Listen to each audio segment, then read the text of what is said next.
किया, मातृभूमि को सिर रख कर के प्रणाम किया और आगे की ओर जैसे ही बढ़े हैं बाबा नंद के पास में पहुंचे।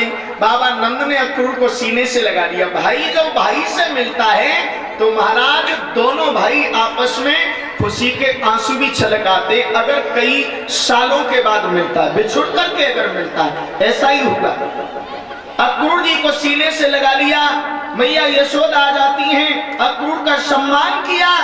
लेकिन महाराज तब तक कृष्ण और बलराम आ गए। कृष्ण बलराम आए हैं, चाचा जी के चरण स्पर्श किए हैं, हाथ जोड़ करके प्रणाम किया।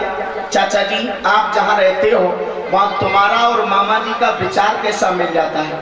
अक्रूर जी ने इस एक इशारे में सारी बात कह दी। बेटा जिस प्रकार से 32 दांतों के अंदर जीव रहा करती है वैसे मैं अपने जीवन को व्यतीत कर रहा हूं।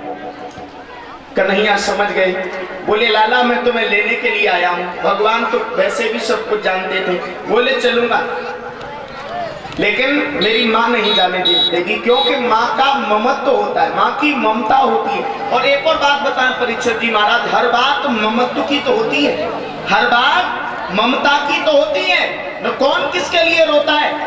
आपने देखा होगा,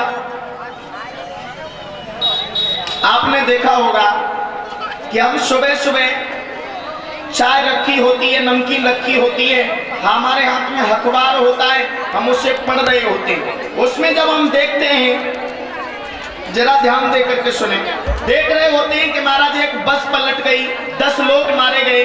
दूसरा कहता है मरने दे, ये तो मरते रहते, तू चाय पी।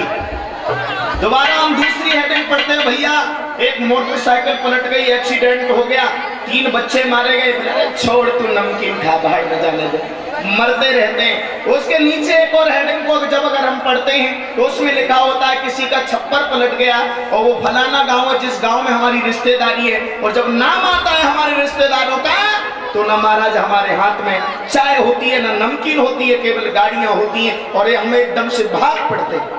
ममत्व की तो बात है। वहां 10 लोग मारे गए, वहां 3 लोग मारे गए, किसी का छप्पर पलट गया, दीवार पलट गई, किसी के खरोच तक नहीं आई, लेकिन हम उसे देखने के लिए, क्यों? क्योंकि वो हमारा रिश्तेदार था। बात ममत्व की थी।